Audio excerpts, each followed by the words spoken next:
Hey, good morning and happy new year to all of those who are following the Cash Physical Therapy Headquarters podcast and Facebook community and YouTube channel. Today, we're going to be talking about the top marketing strategies of 2025 and what you need to be aware of in order to win and stay ahead of the curve as more and more cash practices are opening faster than they ever have. If you want to stand out and you want to grow and scale with less effort, you're definitely going to want to pay attention to this podcast. So if you get value out of this episode today, don't forget to like and subscribe and follow us for more strategies on what's working today in the world of growing and scaling cash physical therapy businesses.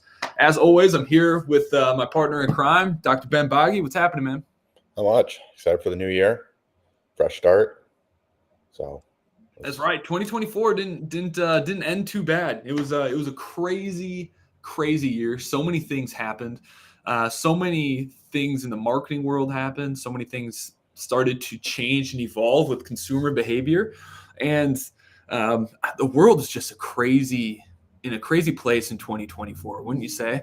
Yeah, I think after being been in business now for a little over 6 years, I think it was the most chaotic and most changed, like the year that changed the most, like from consumer, like you said, consumer behavior, from recruitment and hiring. It's completely different ballgame. So it really created a lot of shifts in the industry for sure. Right. And there's a ton of businesses that didn't make it. There's a lot of practices and online like coaching businesses that did not make it through the turmoil that was 2024. So if you're listening to this right now and you're still fighting, you're still kicking, your business is still operating, and especially if it's been profitable, just know that you got something. You got some serious stuff because it was a tough year. And for those of you who did get through the whole thing, we were really teed up for an incredible year in 2025. A lot of things have changed that we all want to be aware of, but those who take advantage of these changes are really going to have one hell of a year. We're really excited about it, and we're pumped to chat about it today. So like I said, we're going to be talking about the three primary marketing strategies that cash practices need to be tripling down on moving into 2025. So to kind of give a little bit of context, some of the things that changed in 2024 were that we have officially entered a trust recession. People trust their neighbors, especially other businesses, less than they ever have before. People have been bombarded over the last several years with all these super flashy offers, with all these promises, and all these different advertising trying to just pull people in different directions. And the market has just become so jaded towards businesses who are just pushing sales just left and right rather than demonstrating real value beforehand. And so people today, we've found they really aren't buying things the way that they used to. It used to be that you could just run a simple ad to a landing page and we'd get patients to be booking calls. But now we're seeing that lead to booking rate slowly start to drop down, and it's getting harder and harder to get a hold of people and get people on the phone because they simply do not trust us. And so brands need to be aware of this and to start to make changes to the way that they market and the different channels that they're advertising on to start to build trust and demonstrate value before a phone call actually takes place. And those who do this, who do provide value, who educate their audience, who not just trying to be like an influencer online, but being a true leader within their community, they're really positioned to dominate here in 2025. And so I think that's one of the biggest things that the biggest difference between what we've been used to the last several years in 2024. People are just way more sophisticated buyers than they ever have been, and they're sick of being sold. People are transitioning from that old model where you just put an offer out there, get on a phone call, and then get someone to buy, just doesn't really exist anymore. People today are doing way more research. They're looking at your ad. Maybe they're opting in, but they don't want to talk to you yet. They're checking out your website. They're reading your reviews. They're going to your Instagram or your YouTube channel. They're watching your content. Then they're seeing another ad, and then they're ready to talk to you. But people don't want to talk to you until they already know that you've already given them value. and they know, like, and trust you. And that might be scary for some people, but we've actually put together a system that's working incredibly well. Anything to add to that, Ben? No, I just think you know on top of the head with regards to people are just less trusting, and it's even more important to make sure that you are active on social media, that you are collecting Google reviews because people are checking those out and vetting you much more than they ever have before. And so I'm excited to talk about that a little bit today too. Right. And so don't be afraid of that. This is a tremendous opportunity for the physical therapy industry in general, just to really spearhead the mass education of what physical therapy is and can actually be, especially in cash physical therapy for consumers that are out there. So don't be deterred by this. Whenever there's change that's happening, it's massive opportunity, and those who take advantage of it and dive in head first are going to have an incredible year and be teed up for success over the next several years as they continue to build these assets online that produce patients for them evergreen, organically, forever, as the algorithms continue to push your value content out there to more and more people. So let's talk about the first strategy. Okay, number one is Facebook ads. Okay, Facebook ads have continued to be the most profitable way to acquire patients at scale without needing to rely on your time, your hustle, your effort to be able to generate those patients. But the strategies have changed a little bit. So we're still seeing that the most effective strategies are advertising paid vouchers, basically to get people in the door, but deterring the freebie seekers who aren't in the place in their wellness journey where they're ready to invest actual cash. They still need to go through the traditional channels. They still don't understand why anyone would not use their insurance just because they don't have the context and the background and the experience to understand the huge differences between the two of those. And so we're using paid vouchers between $47 and $97 to bring us leads for around $20 to $30, and then we're booking evaluations for about $100 each. And so with this, we're still seeing that this strategy is pulling in 3 to 6x return on ad spend. But we found that it does reach a ceiling, and to grow and scale beyond that, where you're doing, getting to $10,000 a month, you can get there with that strategy, absolutely no problem.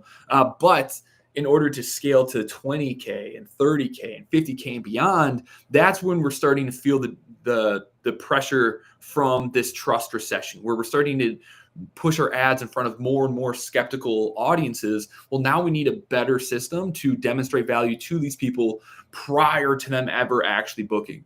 And so what we're finding works the absolute best and better than anything I've ever seen is doing more video-based ads that demonstrate value, that solve very specific problems for very specific pockets of patient populations. And so we put these videos out there with some budget behind it to show it to the masses within our community.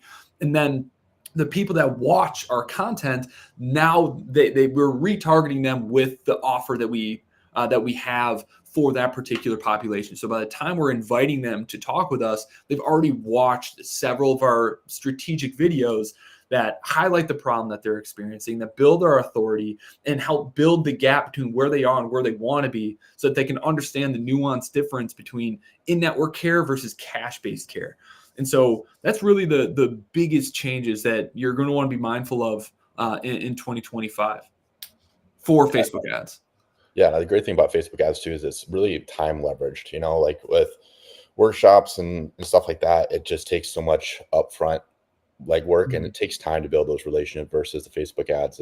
Especially starting out, it can be a great avenue. I know it's scary, but it's gonna be a great avenue. And you go, like Jordan said, go from 0 to 10,000 pretty quickly by a couple of clicks. So right. I mean, our clients in the last year have generated more than $25 million on the foundation that Facebook ads have been able to provide them.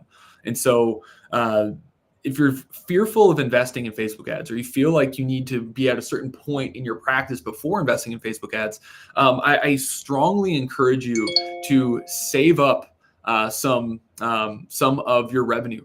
so that you can start to invest in Facebook ads, because the practices who are steamrolling the ones who aren't. And very quickly, the more established practices who have been doing just pure organic marketing for a really long time, they're starting to notice that these new cash practices are stealing a ton of their market share. And now they're contacting us wanting to get involved because they're starting to see this advantage that their competitors are now having over them and being able to reach consumers faster than they're able to, especially if they're building let me silence that. Especially because they're able to build a strong connection with those people through the video content that they're pushing with their ads, making it harder for competitors to come in and steal them because they already know, like, and trust this other provider. Yeah, and I think it's I think that's where also doing the short form video content can help too, because it's gonna help you stand out. Because like you said, there's cash practices popping up everywhere, and I know other agencies are just pumping out the single photo, and it's hard. That's easy to replicate, right? It's hard to replicate your actual video, face, meaner, stuff like that. 100%.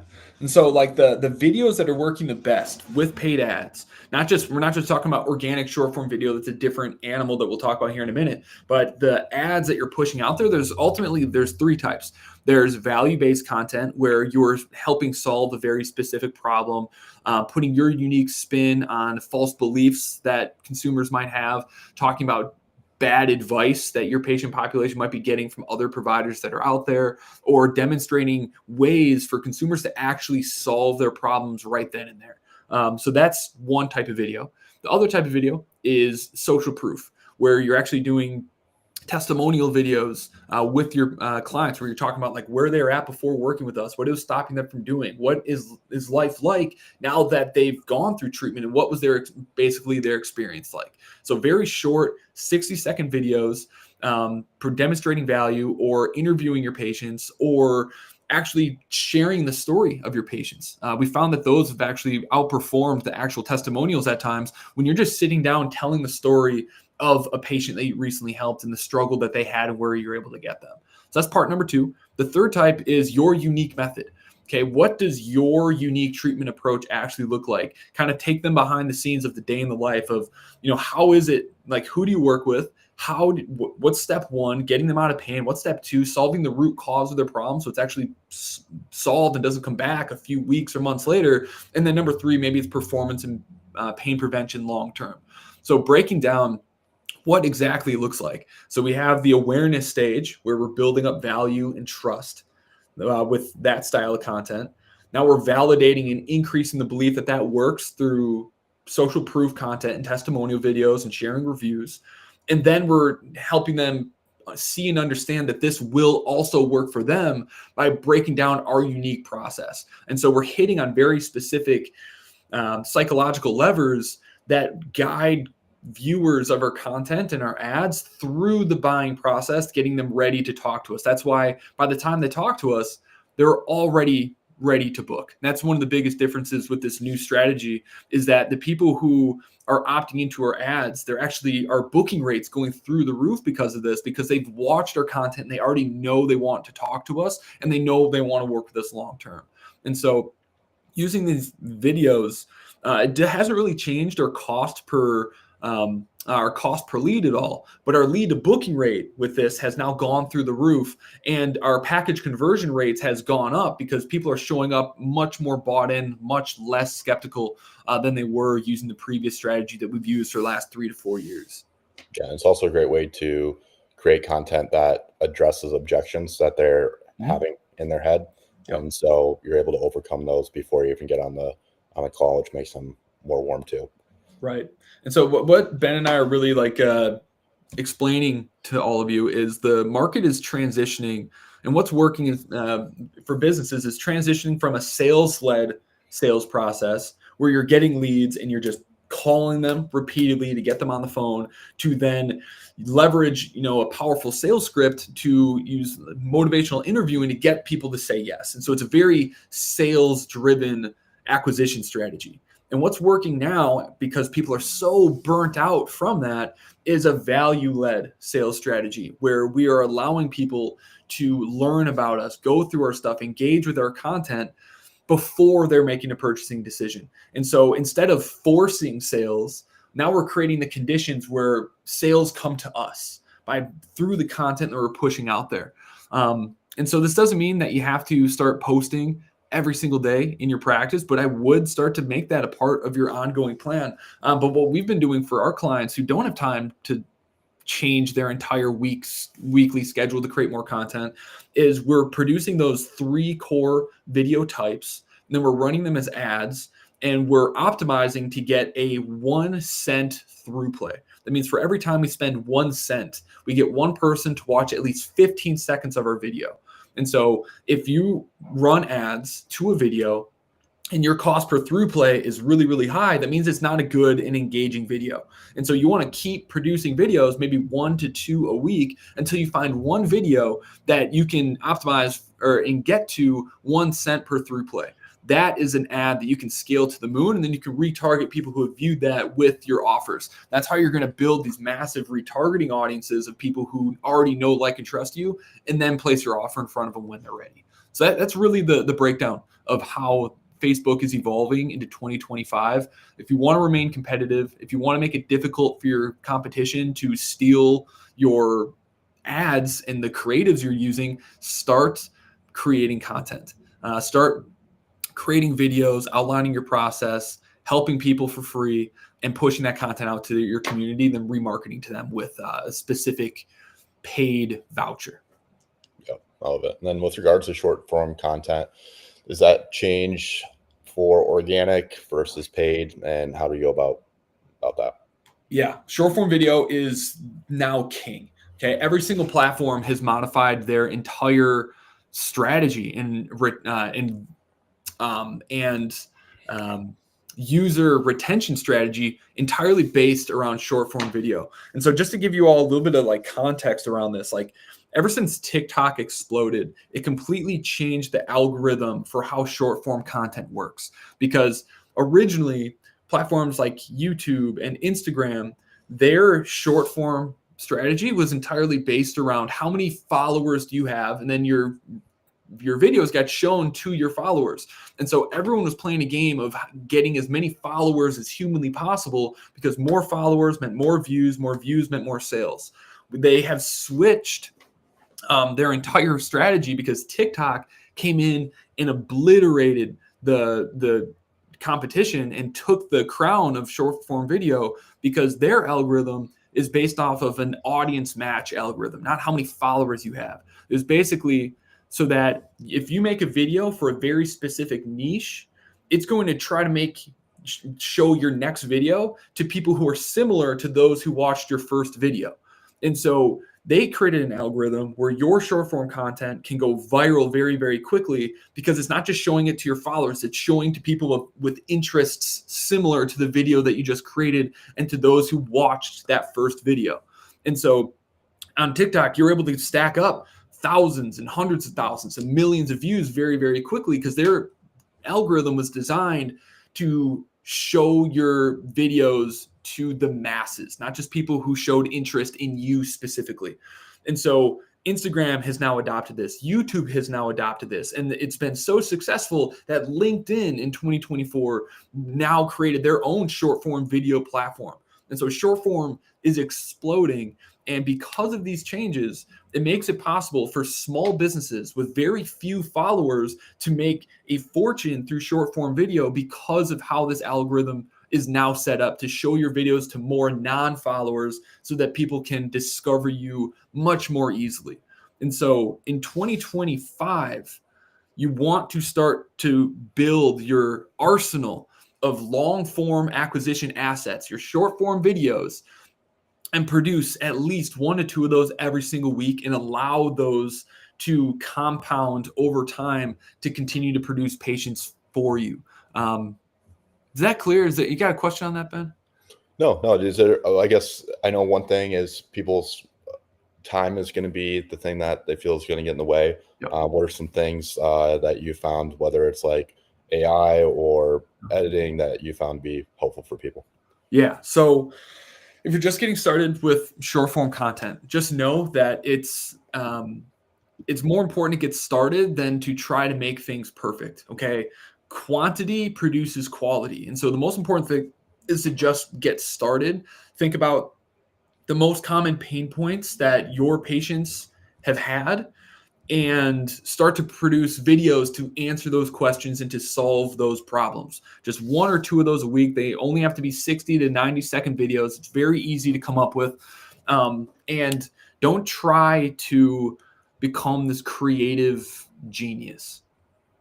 Okay. Don't try to be a creative genius. Go on Instagram.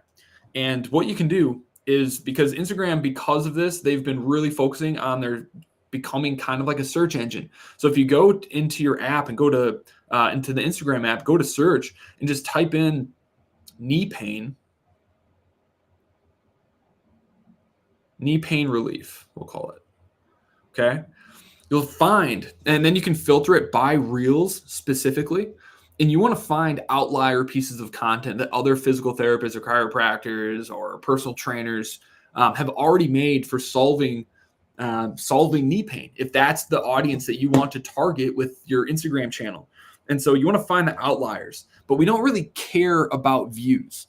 Okay. In 2025, people are transitioning from wanting influencers to wanting actual leaders. Okay. And so what I mean by that is people want people that provide genuine, real value in their content. And so, like, we don't need to worry about editing. Really basic videos are now outperforming that retention edited, highly produced video because people don't trust those anymore. They just want authentic people providing real value. And so you don't need to edit your videos like crazy anymore. And nor do we want to go after just a ton of views within our videos, because we only want people to watch our videos who are actually a good fit for us. And so there's actually a way for us to find that out. So when you're searching through, if you search knee pain relief and filter it by reels on Instagram, you want to find the outliers that have the most views, yes, but you want to find the ones that have the highest view to share ratio. Shares are the number one indicator or the number one ranking factor for the Instagram and TikTok and YouTube algorithm. Shares that go directly through the DMs. That's the number one ranking factor, because the business, whenever you share a video, that is a new potential user for the platform. And it also means that this has high viewership. So it's going to retain people better. And so videos who get shared more often are the ones that Instagram is going to push to a ton of people. And so when you're looking for inspiration to model, find the videos with the most views, but then filter through them based off of how many shares they actually have. Those are the videos that you want to save and catalog for inspiration and then remake by putting your own twist on it. Now, when you're watching these, you want to pay close attention to the hook of the video. That is the most important component of the entire thing. Find the videos with the most shares and then study their hooks. What happens in the first 3 seconds of the video? That is the main thing that you want to model. And then the body, that's where you want to innovate, where you're kind of sharing your own perspective and expertise on how to solve the promise of the hook that you just made. And so finding 1 or 2 great videos a week and then just taking 10 minutes to basically write a quick outline, write down the hook, write down the key bullet points that you want to say in your video, and then just sitting down with your phone and just recording it doesn't have to take a lot of time. You can make 1 or 2 videos a week in under an hour a week, no problem. Is there a strategy for like brick and mortar? So with regards to like, if this short form goes viral and you've got a clinic in, I don't know, Oklahoma, and somebody in, South Carolina sees it, wants to become a new patient, it doesn't do as much for you. Right. It'd have to be telehealth and you have to be licensed in that state. Is there like strategies that people can do to make sure that it's being shown to people that are able to actually come in for a session? Yep, 100%. So there's a couple different things. One, in your Instagram account, you can set your location, and there are ranking factors for proximity for local businesses. But honestly, it's not going to do a whole lot. You're still going to find that a lot of comments, a lot of views, a lot of shares are happening from people outside of the country. And so for local businesses, basically, we want to use the global market as our testing ground for what is going to work within our local community. And so we want to post on a consistent basis, trying to find which videos that we create hit on the right pain points with the right avatar that has the highest view to share ratio. And when we know which ones get the most shares, we want to triple down on making more content like that. Then those are the videos that we want to then push with our paid ads to centralize it within our local community. And so we're basically using the organic short form strategy to determine what is going to be our most profitable ad to be running, while we're also building the credibility and the exposure for that when people do see our ads and they're not ready to talk to us just yet, but they go and look at your Instagram profile, they see this interaction, this engagement that you're getting on a global scale, increasing their belief that you are truly an authority on this topic, and therefore, the best person to go for help within their local community. And so you bring up a good point, but paid ads are how you solve that problem. Right. Yeah. And make sure that you're putting money behind stuff that actually works. Right. Exactly. Every single thing that we run as ads, we post organically first, and we're paying very close attention to various metrics that each video gets. Every single video, we're tracking the metrics that are on there, and then the outliers, we're basically reproducing. And so you don't want to have a really wide breadth of content, okay? Like you might work with a lot of different patient populations, but the way the algorithm works is it likes specificity. It likes niches. And so when you first get started, create content, and I'm going to explain why in a second. Create content for one particular population of people. It could be professional men who love CrossFit or new moms who love to run experiencing pain. Pick a particular niche. I would recommend choosing the one that represents the most amount of revenue that is being brought into the business, or the ones that represent the greatest lifetime value for your practice, and making content specifically for them. Here's why. That audience match algorithm that I explained moments ago, we can create this multiplier effect where each video is going to compound and get more and more views by focusing on the same pain points in the same person. Because again, Instagram is trying to show your next video to people who are similar or who have already watched your previous video. And so if one day you make a video about runners and the next day it's about CrossFit, then the next day it's about general back pain, it's going to create no synergy between the people who are watching that video. And so when we do create videos, we want to make sure that we kind of batch them based off specific avatars. So make your next 10 videos specifically about runners. Track how it works. If it's generating conversations, double down on it and keep doing it.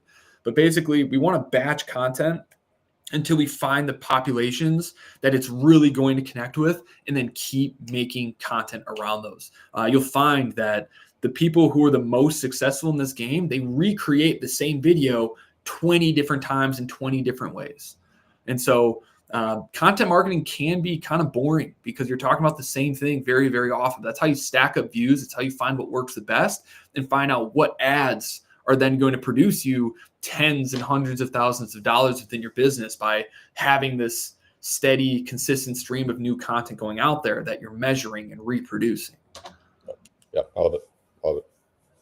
Cool. So short form content, that is going to be the ultimate game changer in 2025. You're going to find every single practice, especially new ones who have more time, who aren't as busy as you might be, they're tripling down on short form content, because you're not only making these massive, this long-term asset, you're building an audience that if you ever want to launch an online program down the road, you can actually do that.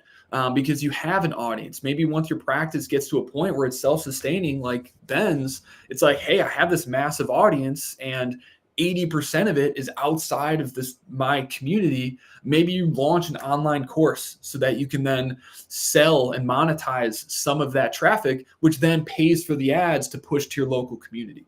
And so it really is the future of advertising. We're living in a new era of social media marketing, and it all starts with building true community, demonstrating value to the masses in advance to get them to kind of guide the pace in which they choose to work with you on. That's the future. Love it. Love it. Yeah, you want to dive into the third one? Yeah. The websites and Google reviews. Yep. So no surprise, websites have continued to be the primary driver for practices once they gain their baseline. Ben, for example, for you, how many patients do you pull in a month just from your website? Yeah, we had in the month of November, we had over 100 leads that came from our website. All organic, right? Yep, all organic. And that's not paid. And they're all, I wouldn't call them. There's some that I would consider hot traffic.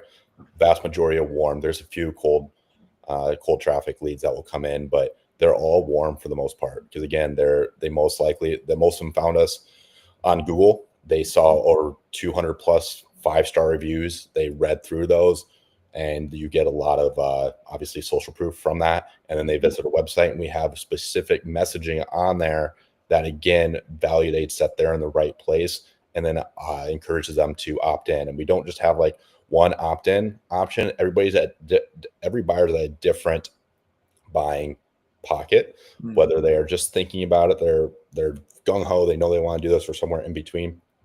There's different buttons on the website where it's, hey, I want to talk to a PT first, or hey, I want to request an appointment. Like those are the ones that are like ready to go. Then there's another button for cost and availability, right? It addresses people's concerns. Like some are like, I want to talk to a PT first because I'm not quite sure that PT can help, right? Great, we got a button for that. Hey, I'm worried about, I don't know if you take insurance and what's the cost. Great, cost and availability button. Hey, I want to work with you guys. Great, request an appointment. We also have on our website at the header, no matter where they're scrolling on our mobile. And that's the thing too, is you want your mobile to be different than your desktop. So for our mobile, we have a button that follows them around everywhere that they can, with one click, call us, right? So it's a call us now button. So we get leads from that. Obviously, we're not going to do that on desktop because it's harder to, I mean, you can call through desktop if you got your phone app, right? But very few people do that. If they're on mobile, you want somewhere they can click a button. Versus on our desktop, we have a button that follows them around no matter where they're at in that header, where they can opt in very easily, no matter where they're scrolling at on the platform. So that's something that we've really optimized our website from an ease of opting in standpoint. And then also we don't really talk about ourselves. We really don't talk about our clinic. We talk about them and what are their, like, who are the people that we help the most. I see the most biggest common mistake people is that do on the website. They just make it all about them. Like, oh, I went to this school, I have this certification. Patients don't care. And you can exhibit and frame the wording and make them feel like you're speaking to them. It builds authority because it makes them feel like you actually understand their problem. And because they feel like you understand your problem, it builds authority because they know you've helped other people like them, that you know what they're going through. And that's obviously through experience. So that's the big mistake. And then I'm going to go on a really big rant here is, do not put on your web. If you want more leads, do not put your cost, do not put on whether or not you take insurance. That is the number one biggest mistake. And a hill that I'll die on, at the biggest mistake that people are making with their website for those that want more leads is putting cost and insurance on their website. And the biggest thing that people say to them, why they do it, like, well, I wouldn't opt in if I want to work with somebody if they didn't have insurance or costs. Okay, not your ideal patient, and you're putting your consumers in a bucket that they're just like you. Okay, we had over 100 people that opted in. And I guarantee that it'd probably be a fraction of that. I would say if you put cost and insurance on your website, it probably decreases opt-ins by almost 50%. I bet if we had cost insurance on our website, that we would probably only have about 60% of those opt-ins. We probably would only have probably 50 to 60 opt-ins. Right. It would cut it in half is my projection on that. And so people also will state that I don't want to waste time with people that are just worried about cost and insurance. Okay, well, it's your job to be able to leverage motivational interviewing and actually communicate your value. And you're kind of taking the easy way out by just putting cost and insurance. You're weeding people out that need your help that don't know it, and they're just letting cost insurance get in the way, and they don't truly understand it. And because they can't get on a phone call with you, they don't understand it, and they don't understand it until you can actually get on a phone call with them. So take cost and insurance information off your website if you want more leads. If you don't want leads and you want like, hey, I'm super busy, I'm super swamped, and I'm tired of patients calling in, and I don't need more new patients right now. I just only want to talk to people that want help right away, and I've got 2 or 3 wait lists. Then I'm say, yeah, put cost insurance on your website. But if you want leads and your schedule is not full, that is probably the one of the biggest mistakes people are making in their practice today. 100%, because you're training people to price shop. Because what do we do when we go? Well, when we used to go shopping at the mall for clothes, we'd find something that we really like, look at the price, and like, oh, that's up there. And then you find something that's kind of similar to it, but a little bit cheaper, and then you always buy that option. You are literally being the price anchor for them to buy someone else's services, which is insane. And so we want to make sure like we're like Apple and other luxury brands where they don't list their prices. You have to have a conversation with them about what your rates actually are. And if you do a good job of collecting reviews, of putting valuable information on your website and speaking to the hearts and minds of your most ideal person, they're going to want to talk with you simply because as you said, they believe that you understand their problem better than anyone else. And that's at least worth a conversation where you can then demonstrate your value and show what you're actually worth. But if people, all they have to go off of is your website and your pricing, well, then it's all going to sound and seem the same, and they're going to go with the cheapest option. And so don't put your pricing on there because it just makes you a commodity and it makes you the most expensive one. Yeah, exactly. It's your website's never going to, well, maybe, but if you're proficient at sales, that website's never going to sell as well as you do on the phone. Right. And people are not getting the help that they need because you're too insecure to hop on a phone call with somebody because you're not proficient in sales, and you know it. And so you only want to talk to the warmest leads, and you're blaming it on the leads for not being high quality enough and only wanting cost and insurance. Well, you haven't give them anything else to base it off of because you won't hop on a phone call with them. So that's my 2 cents on it. And right. That's like dating. And if someone's not interested in you, assuming that they're just like a low quality person because they don't see your value, when it's like, you didn't even try. Right. You didn't even try to sell yourself. Right. Exactly. It's like, it's never going to work. Right. Yeah. You've just positioned yourself as a commodity, and you double down on that. People think you're a commodity because you're not giving them anything else to base it on.